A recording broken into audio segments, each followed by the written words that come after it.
اپنا یہ سب کچھ چھوڑ چھاڑ کر اپنے بھائی ہربنس سنگھ کے پاس روپڑ چلے گئے.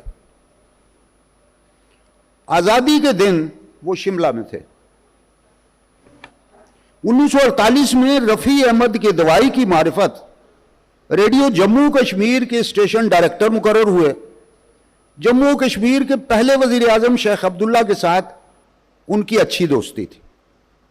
لیکن 1949 میں deputy prime minister Jammu Kashmir بخشی غلام محمد سے چپکلش کے نتیجہ میں ریڈیو کی ملازمت سے استعفیٰ دے دیا. دہلی آ گئے.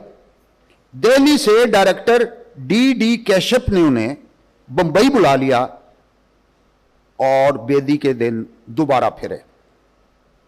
بیدی اس زمانے میں 1000 روپے ماہوار پر فلمیں لکھنے لگے. پہلی فلم بڑی بہن 1949 تھی. اس کے بعد دلیپ کمار کی 3 یادگار فلموں داغ 52، دیوداس 53، مدھومتی 58 کے علاوہ بمبئی کے بابو، آرام، انورادھا، بندھن، بہت سی فلمیں لکھی. ذرا سوراب مودی کے لیے سعادت حسن منٹو کی کہانی پر مبنی فلم مرزا غالب 1954 کو یاد کیجئے، جس کا اسکرین پلے اور جادو اثر مکالمے دھیان میں لائیے. اس فلم میں مرزا غالب جیل سے رہا ہو کر چاندنی بیگم کے کوٹھے کی جانب چل پڑتے ہیں. شام گہری ہو چلی ہے اور دلی کے کوتوال حشمت خان سے تنگ چاندنی بیگم گھر چھوڑ کر جا چکی ہے. تب مرزا غالب پورے دلی شہر کو مخاطب کرتے ہوئے کہتے ہیں، دلی والو دروازہ کھولو، دن دہاڑے ہی سو گئے. بیدی صاحب کا لکھا یہ مکالمہ دلوں پر سناٹا طاری کر دیتا ہے.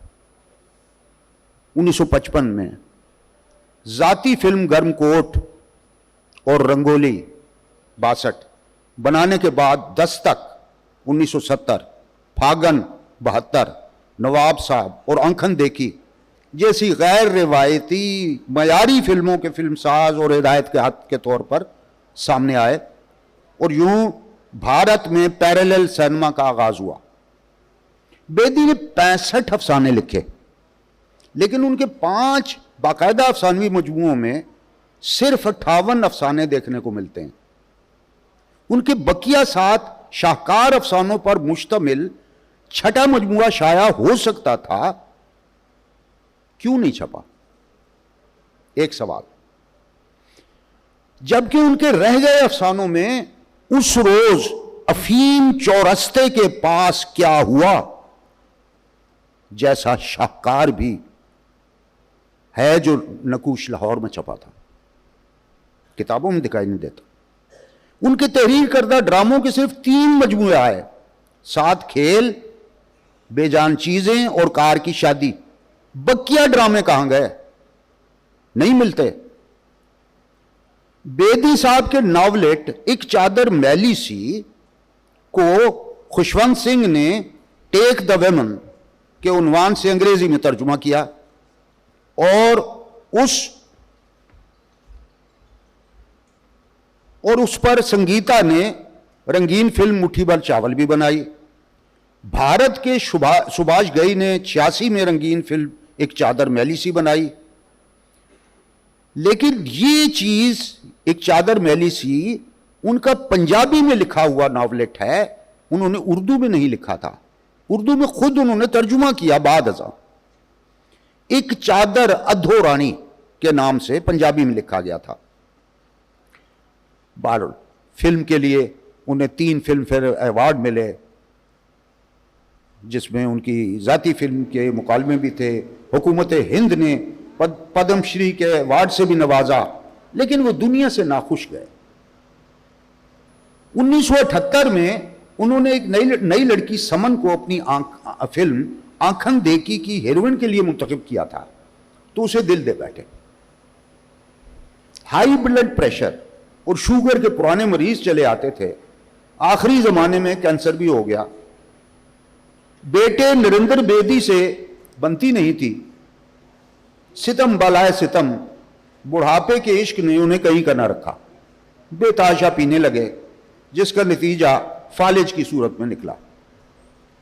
بینائی کا آپریشن بھی ناکام ہوا تو یکسر معذور ہو کر رہ گئے اور اسی بیٹے کے رحم و کرم پر رہنا پڑا جس سے کبھی بنی نہیں تھی.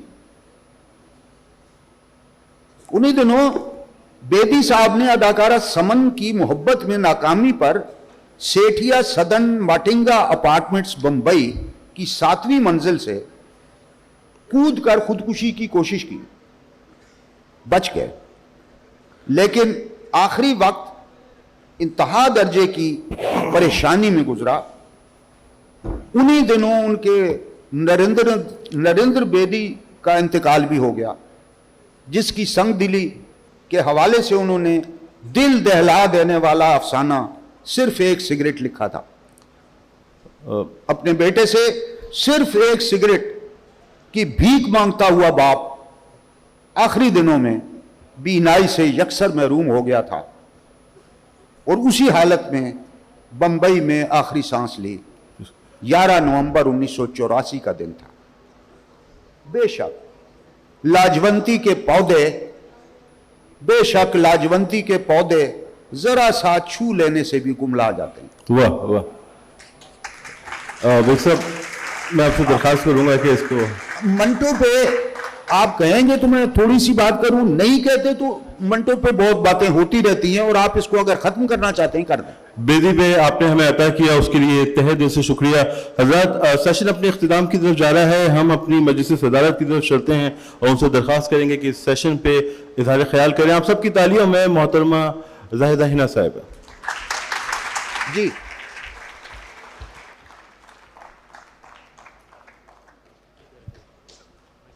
ٹھیک ہے بہت شکریہ. حلوہ یہ بھی اچھا. میں بہت شکر گزار ہوں آرٹس کونسل کی اور احمد شاہ کی اور ان کے دوسرے کارکنوں کی کہ جنہوں نے میری بیماری کا خیال نہیں کیا اور مجھے بلا لیا اور میں بھی حاضر ہو گئی.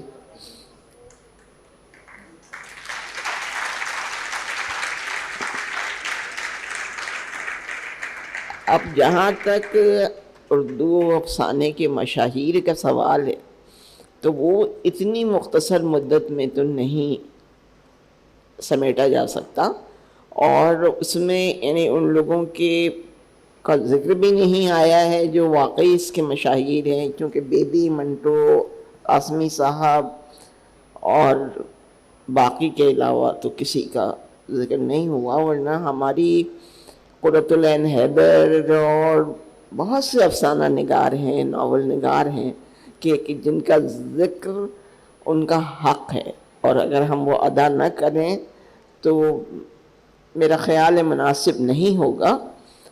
خیر، میں یہ عرض کروں گی کہ غلام عباس کا ذکر ہو رہا تھا. ان کا ذکر بہت اچھا کیا، لیکن غلام عباس نے ایک افسانہ لکھا تھا اور جو پھر وہ اسے کہتے ہیں نا چھپ کے چھپ گیا تھا. اس کا نام شاید دھنک تھا. یہ دراصل ان کے کشف و کمال کی تحریر تھی ان کی، جو انہوں نے پاکستان میں جو ہونے والا تھا اس کے بارے میں لکھا تھا. موئنجو کی 70ویں منزل پر وہ لکھتے ہیں کہ کس طرح وہ آتی ہے، پاکستان پہ بلا آتی ہے انتہا پسندی کی، اور اس کی وہ بڑی تفصیل بیان کرتے ہیں. تو وہ اگر اس کا کوئی وہ ذکر ہو تو بہت ہی ان کو اس سے بڑا خراج تحسین نہیں پیش کیا جا سکتا. اسی طرح کرشن چندر ہیں کہ جن کا غدار اور دادر پل کے بچے اور کچرا بابا جیسے افسانے نہیں بھلائے جا سکتے. قرۃ العین حیدر ہیں تو ان کے جو وہ ہیں افسانے